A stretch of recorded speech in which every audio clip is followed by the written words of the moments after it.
पिता तो पिता जज साहब भी फैसला सुनाते हुए रोए। कौन है हरीश राणा, क्या है उसकी बीमारी, क्यों मिला उसे इच्छा मृत्यु। आइए आज इसी टॉपिक पर एक एक करके बात करते हैं। बात है 20 अगस्त 2013 की, जब हरीश राणा अपने घर से दूर चंडीगढ़ में जाकर इंजीनियरिंग की पढ़ाई कर रही थी। एक शाम 7 बजे उसके पिता के फोन पर फोन आता है कि आपका बेटा चौथा मंजिल से गिरकर बुरी तरह से घायल हो चुका है, जल्दी से आप आ जाइए चंडीगढ़। तो पिता को कुछ भी समझ नहीं आया कि ये आखिर क्या हुआ। वो बिना कुछ सोचे समझे उनके पिता चंडीगढ़ के लिए निकल गए। लगभग 2 बजे के आसपास वो चंडीगढ़ पहुंचते और चंडीगढ़ के जो हॉस्पिटल था जहां पे उनके बेटे को भर्ती कराया गया था, वहां पे जब पहुंचकर डॉक्टर से पूछते हैं कि मेरे बेटे का क्या हालत है, तो डॉक्टर साहब कहते हैं कि कैसा पिता है आप, आपके बेटा चौथा मंजिल से गिर गया, कैसे गिर गया। तो मुझे नहीं समझ में आ रहा है कि डॉक्टर साहब ने उसके पिता को ऐसा क्यों कहा, क्योंकि उसके बेटा तो उससे बहुत दूर होकर वहां पढ़ाई कर रहा था और पिता यहाँ अपने गाँव में काम कर रहा था। तो उसे ऐसा नहीं बोलना चाहिए था, क्योंकि उसके बेटे का एक तो ऐसा स्थिति है और ऊपर से पिता को ही डांटे जा रहे हैं। सारा कुछ हुआ वहां पे उसके बेटे को 3-4 सीटी स्कैन कराया गया, जहां से हर एंगल से पता करने का प्रयास किया गया कि इसके क्या क्या डैमेज है, क्या ये ठीक हो भी सकता है कि नहीं हो सकता है। 3-4 दिन आईसीयू में रखने के बाद वहां के डॉक्टरों ने, चंडीगढ़ के डॉक्टरों ने उसके पिता को जवाब दे दिया कि आप अपने बेटे को उठाकर घर ले जाइए, इसके स्थिति में सुधार नहीं हो सकता है। लेकिन पिता कैसे मान ले अपने जवान बेटे को, जो एक समय पर कुछ इस तरह का दिखाई देता था। देखिए कितना सुंदर दिख रहा है। एक समय का वो लड़का जो है हंसने खेलने वाला एक हीरो जैसा लड़का था, और उसको कैसे वो मरने दे सकता था। तो पिता ने डॉक्टर से साफ साफ कहा कि अगर आप ठीक नहीं कर सकते हैं तो आप मत करिए, लेकिन आप जो है मेरे बेटे को घर ले जाने की सलाह मत दीजिए। मैं अपने बेटे को दिल्ली एम्स ले जाना चाहता हूँ, आप रेफर लिख दीजिए। तो डॉक्टर को जबरदस्ती रेफर लिखवाया गया और डॉक्टर साहब जब रेफर किए तो वो दिल्ली एम्स ले गए। दिल्ली एम्स अपने भारत के टॉप हॉस्पिटल में से एक है, सबसे बड़ा हॉस्पिटल है, जहां पे अगर आपको जीने का 1% भी चांस होगा ना तो वो आपको जिंदा रख लेगा। तो वहां पे ले जाकर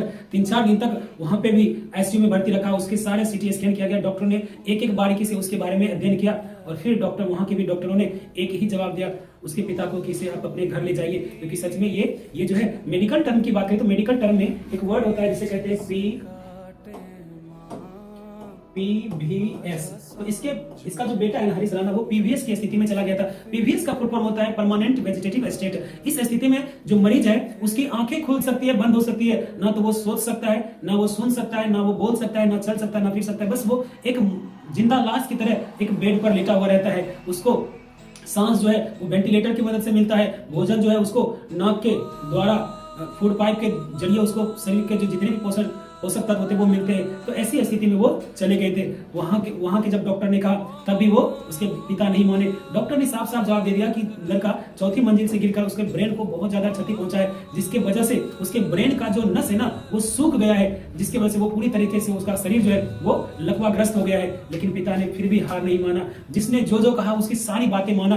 किसी ने कहा कि इस वैद्य से दिखाई तो वो उस वैद्य के पास गया, किसी ने कहा हकीम से दिखाई तो वो हकीम के पास ले गया, किसी ने कहा कि झाड़ फूक करवाए तो वो झाड़ फूक करवाए। सारा कुछ किया अपने बेटे को जीवित रखने के लिए, ताकि उसका बेटा जो है वो सही ढंग से चल फिर सके।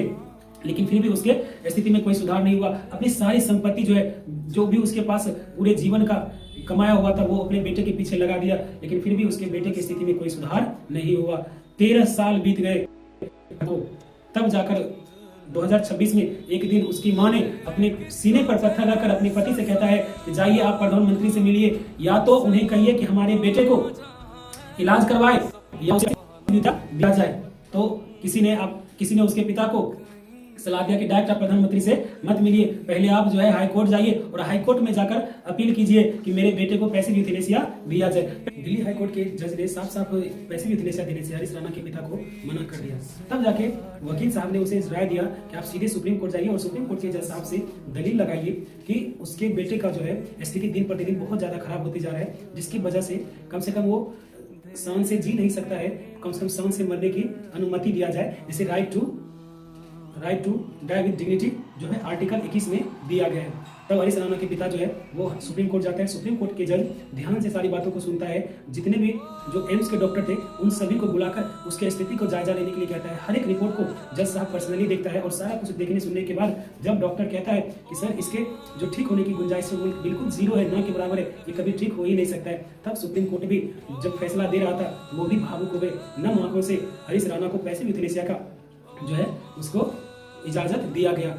पैसिव यूथेनेसिया भारत में इतना चर्चा में इसलिए है क्योंकि ये पहला केस है जिसपे कि पैसिव यूथेनेसिया के लिए सुप्रीम कोर्ट जो है वो किसी को दिया गया है। सबसे पहले पैसिव यूथनेसिया के बारे में जो है ये अरुणा शानबाग के केस में इसे जो है आर्टिकल 21 में जोड़ा गया था। उससे पहले हमारे यहाँ पे पैसिव यूथनेसिया नाम का कोई चीज था भी नहीं। अगर आपको एक्टिव यूथनेसिया और पैसिव यूथनेसिया इसके बारे में डिटेल में जानना है तो हम इसके बारे में एक नया अगला वीडियो बनाकर वहां पे आपको सारी बातें समझा देंगे कि आखिर यूथनेसिया होता क्या है, यूथनेसिया के कितने प्रकार है और उन दोनों का प्रकार क्या है, उसके भारत में क्या स्थिति है, उन एक्टिव यूथनेसिया में क्या कहते हैं, पैसिव यूथनेसिया में क्या कहते हैं, इन सभी बातों को मैं अगले वीडियो में बनाकर समझा दूंगा। आप इसके बारे में फुल डिटेल में इसका वीडियो देख सकते हैं।